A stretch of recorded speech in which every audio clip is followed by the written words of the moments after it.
At 40 and still single, it's like being past your expiration date, my sister Serena declared proudly in our family's backyard. The gathered crowd began to murmur, looking at us with confused expressions. It was understandable. After all, we were the only siblings raised in this house together since we were kids. I've always been at the mercy of Serena's whims. Each time I was told to endure it because I was the older sister. But I couldn't take it anymore. I've decided not to hold back my feelings towards Serena any longer. My husband is rich, handsome, and a genius, Serena continued, oblivious to the tension. The crowd shifted uncomfortably, unsure of how to react. My name is Isabella Brown, a 40-year-old housewife. I used to work in medical administration but quit when I had my daughter, who's now 5. I spend more time at home, but waiting for my kindergartner daughter and my loving husband to come home is always a joy. Isabella, I'm home. Lucas's cheerful voice interrupted my thoughts. Welcome back, Amelia, he said, scooping our daughter up in his arms. Daddy's home. Daddy, welcome back, Amelia squealed with delight. Hey, Amelia, did you have fun at kindergarten today? Lucas asked, his eyes sparkling with love for our daughter. Yep, guess what happened today? Amelia replied, her excitement contagious. Lucas is a doting father, always actively involved in parenting and household chores. Even though I'm a stay-at-home mom, he makes sure to give me days off from household duties. Wow, you've drawn this well, Amelia. Is this Mommy, this is me, and this is Daddy? Lucas asked, pointing to her drawing. That's amazing, thank you, I said, beaming with pride. Our 5-year-old daughter Amelia loves drawing, especially pictures of our family. Her shy smile when praised by her dad is just adorable. Do you enjoy drawing? Lucas asked, his eyes full of love and curiosity. Yeah, Amelia nodded enthusiastically.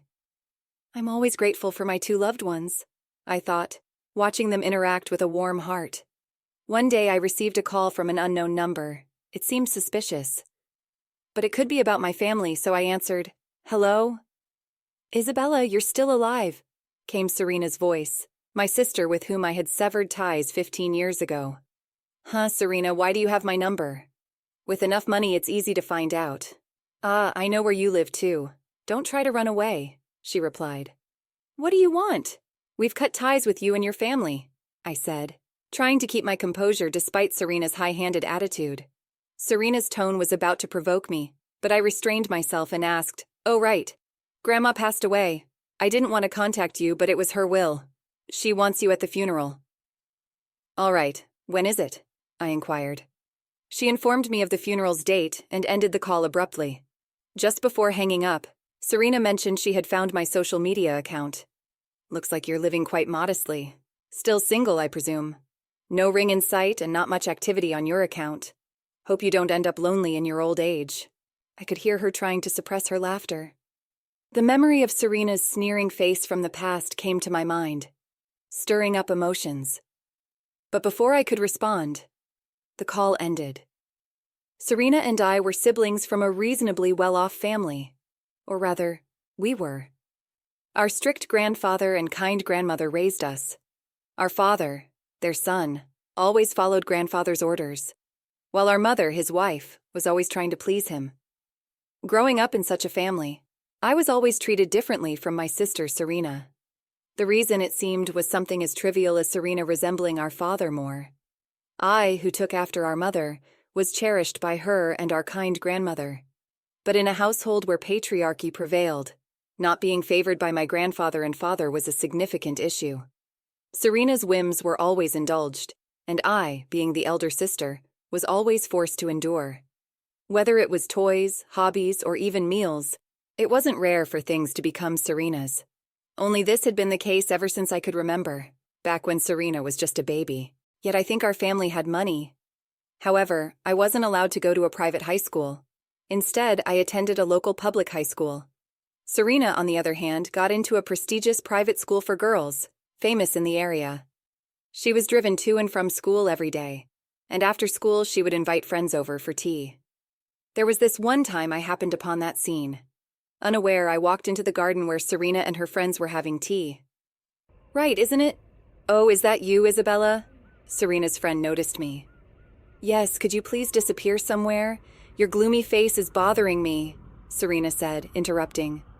In this house where Serena's whims were law, she grew up spoiled. She was mean in front of me and played the good child in front of our grandparents and father. As I walked away, she answered her friend's question with a sneer. Yes, my sister, hopeless and so dull. After graduating high school, I saved up and went to a vocational school to become a medical administrative assistant. I felt fulfilled being able to help not only patients but also doctors and nurses. I met Alexander Thompson, an elite and very smart man, soon after I started working. He was a trainee doctor at the hospital where I worked. We went out for meals occasionally, and there was a good vibe, but I felt like we needed a push. I talked to my mom about him during a rare visit home, and then Serena showed up. She usually avoided speaking to me. I stopped talking abruptly and waited for Serena to leave, but unexpectedly, she smiled warmly and approached me. Isabella, you've met someone wonderful, haven't you? I'm envious. Can you tell me about it? Despite all the terrible things Serena had done, I still wanted to get along with her as my sister. Her conversation and smile lifted my spirits. In that happy moment with my mom, I shared about Alexander. You should make a move, Isabella. Go for it, Mom encouraged. Encouraged by them, Alexander and I officially started dating. Thank you, congratulations, Isabella, Mom said excitedly. I'd love to meet him at our house sometime. I felt relieved seeing Serena's smiling face. I thought her attitude had changed for the better, becoming more mature and reasonable since I moved away from home. I thought our relationship was finally getting better, but then I had to sever ties with Serena because she stole my fiancé. My relationship with Alexander had been going well for several years, and he finally proposed. We were so happy. Before visiting my parents to announce our engagement, I decided to introduce Alexander to Serena first. We arranged to meet the three of us. When Serena saw my fiancé, her face lit up as she spoke to him. I never knew you were such a wonderful person. I wish I had met you first. Oh, stop it, Serena, Alexander chuckled. Just kidding. I was happy that Serena, who used to be so cruel, could now joke around with me. Please take good care of my sister, Serena said to Alexander. I will, absolutely, Alexander replied warmly. I was so moved by their exchange that I started to cry. Serena gently patted my back, and I was grateful for their warmth. I thought about how happy I was going to be. A month later, as I was thinking about visiting my parents with Alexander, he called me. Hey, Isabella, I was just about to call you. We should visit my parents soon. I'm sorry, what? Why? I asked, confused. I can't marry you, Isabella. Wait, what do you mean? I was in shock. I'm sorry. Please don't contact me again, Isabella, Alexander said, and the call ended abruptly. All attempts to reach him were blocked. Confused about what happened, I went to my parents' house a few days later. There seemed to be guests over. I saw Serena and a guests back in the usual gathering room. In front of them were my grandparents, and beside Serena, I recognized Alexander's back. They turned around. Alexander and Serena. Serena's smug, triumphant smile burned into my memory. At that moment, I ran outside. My mother, who had brought tea, seemed to talk to me, but I don't remember. I found myself crouching on a park bench. The rain started to pour, getting heavier, but I didn't care. Then my phone rang. It was from Serena. I'm sorry, Isabella, Serena said, but she didn't sound remorseful at all. What do you mean by this? I just wanted Alexander for myself. Her voice reminded me of how she used to beg for toys or food when we were little. Remember I said I wish I had met him first? Serena's words echoed in my mind. Serena and Alexander had exchanged numbers when we met as three and had been meeting secretly. They even became intimate recently. Why? Why would you do this? I asked, my voice trembling with anger and hurt. Oh, Isabella, you knew, didn't you? What's yours is mine. Being nice to Alexander was all a lie to make him mine. Thank you for introducing such a wonderful man to me. It's only natural it turned out this way. I'm more attractive than you, it was just a matter of order. Bye. Serena's cold words cut through me as the call ended abruptly. I changed my phone number, canceled my apartment lease, and changed jobs. I couldn't continue to work at the same place as Alexander. I cut off ties with my family, including Serena, and haven't seen them since. Serena's claim about finding my social media account was true, as she sent me a friend request. Her account was full of happy, glittering posts. One of them was posted just 5 minutes ago. Finally found my dear sister's account after contacting her for the first time in a while. Such a modest life. I couldn't imagine living like that. She's still my only beloved sister. She even linked to my account in the post, which attracted many comments from her friends. It's hard to believe she's Serena's sister living like that. She hasn't changed a bit since I last saw her, I thought to myself. But Serena, you're wonderful to still care for her, one comment read. I couldn't bear it anymore and turned off my phone. It seemed like she sent me the friend request just to show off. My old feelings towards Serena resurfaced. I couldn't keep tolerating her. A desire for revenge began to grow within me. On the day of our grandmother's funeral, I showed up as Serena had demanded. "Oh, you came, just like in your social media post, such a plain look," Serena greeted me. "Hello, Alexander. You look well," I said, trying to maintain my composure. Alexander averted his gaze uncomfortably. I never intended to see them again, but I couldn't refuse my grandmother's last wish. She always cared for me despite my grandfather's shadow. "Mom, who is this?" A boy about 5 years old approached. He looked like Serena. "This is my sister," Serena said, smiling. "Huh, you look old. Mom is prettier," he said innocently, reminding me of a young Serena. "Isn't that nice? Let me introduce you. This is my son Ethan. He goes to a private kindergarten. The entrance exam was tough, but he's smart like Alexander, my pride and joy." Serena spoke with a triumphant look. "You're alone, Isabella." "Oh, right. You're not married. I saw it in your post, no ring in the photo of your hand." "Oops, my mistake," Serena continued, mocking me. "Being single at 40 is like being past your expiration date. My husband is rich, handsome, and a genius." She laughed uncontrollably. "Mom, then." Amelia, my niece, ran up to me. "Careful, Amelia. Running is dangerous," I said gently. "Sorry, but it looked like Mom was being bullied," Amelia said, concerned. "Really?" Lucas, my husband, who had parked nearby, came over and picked up Amelia. "Huh? Mom, well, I might as well introduce them now. This is my husband, Lucas Brown, the hospital director of a nearby hospital, and our daughter, Amelia." "Wait, Lucas Brown? The youngest ever director of Alexander's hospital?" Serena and Alexander were dumbfounded, unaware or not of his parents' shock. "Yes, that's right. Lucas and I met when I got a new job at the hospital after cutting ties with my family. At the time, Lucas was a fledgling doctor, drawn to my careful patient interactions and efficient support of doctors and nurses, and we started dating," I said sincerely. Ethan exclaimed, "Ah, it's Amelia. Do you mean from the Amelia channel with 300,000 subscribers? I always watch the Amelia channel. I thought she was cute. Can we be friends?" Amelia, held by Lucas, smiled with a friendly, adorable smile. "No, I don't like you. You were mean to my mom," she said bluntly. However, Amelia turned away with a pout. At her words, Ethan let out a surprised, "Huh?" Then he turned back to Serena and glared sharply at his own mother. "Hey, it's all Mom's fault. Stupid, huh?" "Wait, Ethan." Ethan ran off crying, and Serena, hesitating to follow, turned sharply towards me. "What's this? Despite your plain posts, just so you know." "I have more followers than you, Isabella," Serena boasted. "Oh, about that. I don't put much effort into my posts. It's Amelia's channel that I focus on," I replied calmly. "And about the ring," I continued. "I had been keeping our wedding rings on a necklace, hidden under my clothes. We wear our wedding rings on necklaces. Sorry for not saying, but we hide them under our clothes to prevent Amelia from pulling them when she was smaller." "What? What's that? How did you, so plain, manage to marry such a high-end man, Serena? Stop it!" I felt a surge of anger rising within me. "What, Alexander? You think the same, right? She's plainer than me. Stop it!" Serena retorted, her voice laced with venom. "Stop it!" I said firmly, my patience wearing thin. Alexander stepped in, grabbing Serena's arms, forcing her to face him. "Listen, Isabella's husband is the director of the hospital where I work. She's the director's wife," Alexander stated firmly, his gaze unwavering. Serena fell silent, tears in her eyes as Alexander glared at her. "I'm sorry, Lucas. My wife has been incredibly rude to your wife. I'm sorry, Isabella." Alexander apologized sincerely. "It's okay. That's enough for us. Today is my wife's beloved grandmother's funeral.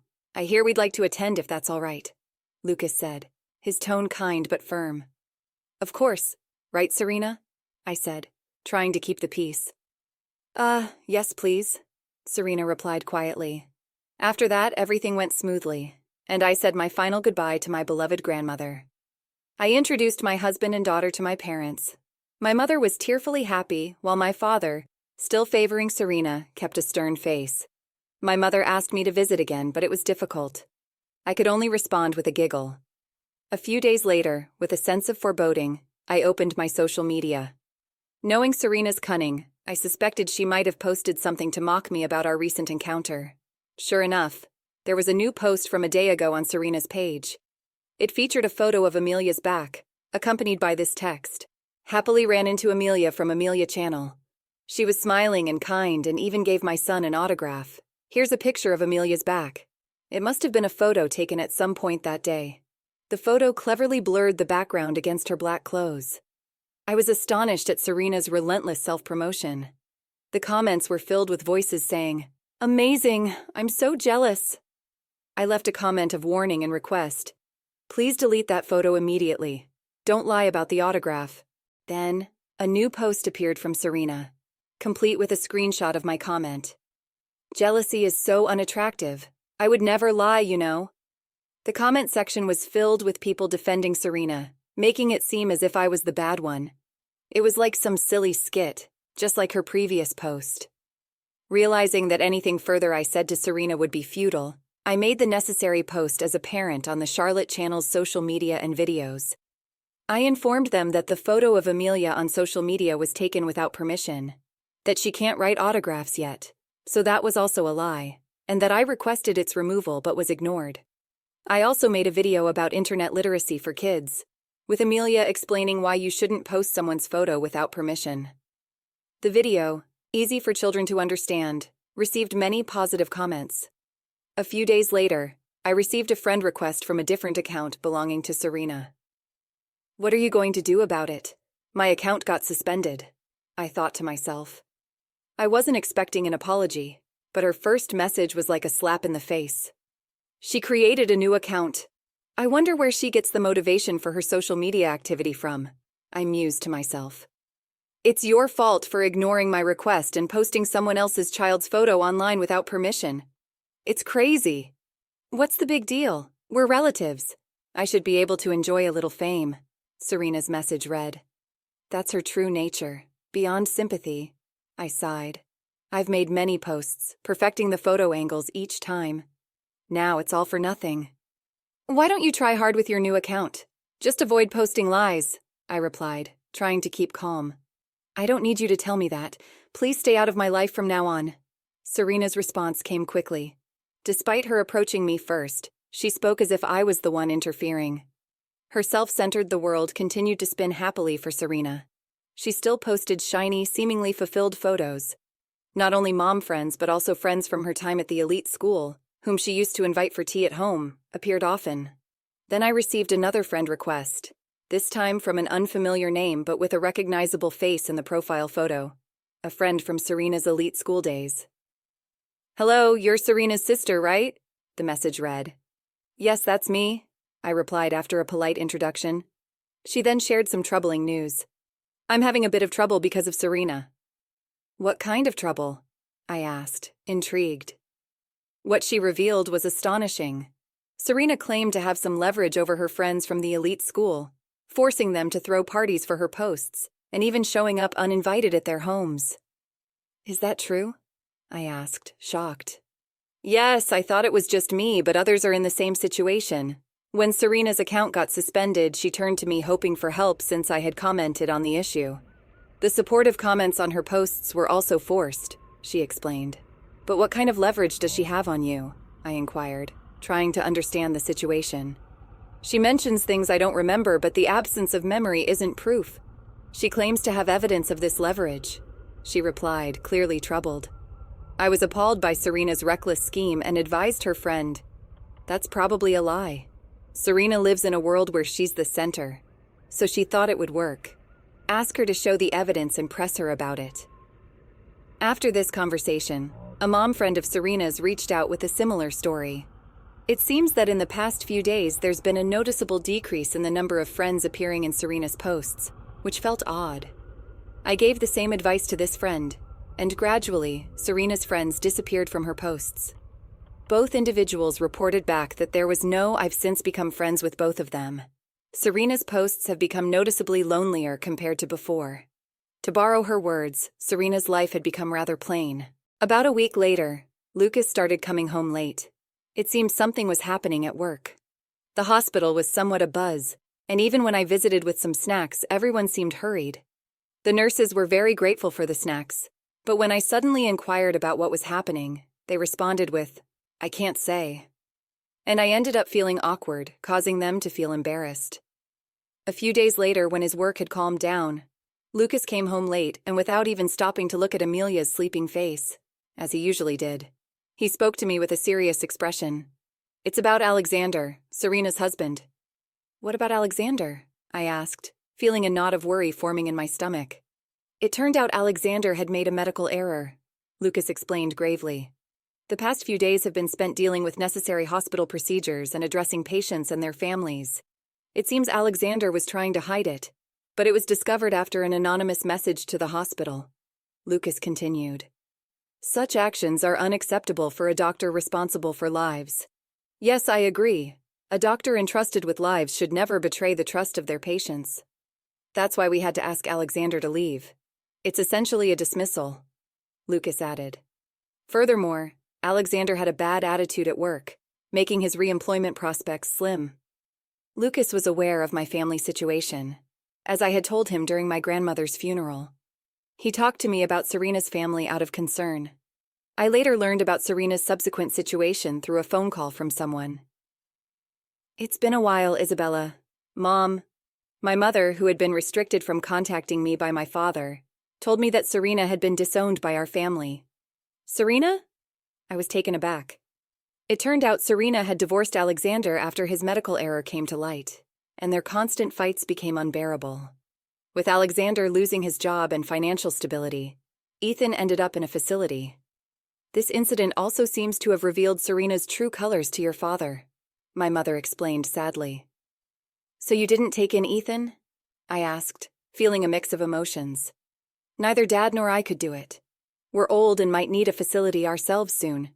It was hard to say no, but after Dad disowned Serena for her divorce, it was difficult, my mother explained with a heavy heart. My mother felt responsible for spoiling Serena and turning her into what she became, I added, understanding the weight of the situation. Saying we couldn't do the same to our grandson, they decided to provide some financial help to their grandson, but anonymously through the facility. Then my mother started crying, repeatedly saying sorry. I told her it was okay. I knew she and my grandmother had tried their best, but it's also true that I don't have many good memories of that house, so I asked for continued distance. "Isabella, let's go to the amusement park next weekend. Amelia would like that, right?" Lucas suggested with a warm smile. "I want to go. I'll ride the ladybug coaster," Amelia exclaimed excitedly. "That's great, Amelia. Oh, I'll film it and share all the fun things with everyone," I added, already envisioning the fun day ahead. During a family dinner where we were all together for the first time in a while, we planned our next outing, discussing filming ideas. "Then I better dress up too," Lucas joked, pretending to strike a pose. "No, Daddy can't be in it. Daddy belongs to Amelia and Mommy," Amelia stated firmly, making us all chuckle. "Okay, maybe Mommy should dress up then," I teased, playing along. Amelia puffed out her cheeks in response. "No, I don't want everyone to know how cute my mommy is." "But you brag about me to your kindergarten friends, don't you?" I asked with a grin. "Well, yes," Amelia admitted, sulking a bit. "I'd be troubled if everyone knew how cute Mommy is." I was surprised by Lucas, who strongly nodded in agreement but was also very happy. "I love them both so much. I want to continue living this peaceful and happy life," I thought to myself, feeling grateful for the family I have. Thank you once again for being part of this journey. I look forward to continuing to connect with you through our shared passion on YouTube.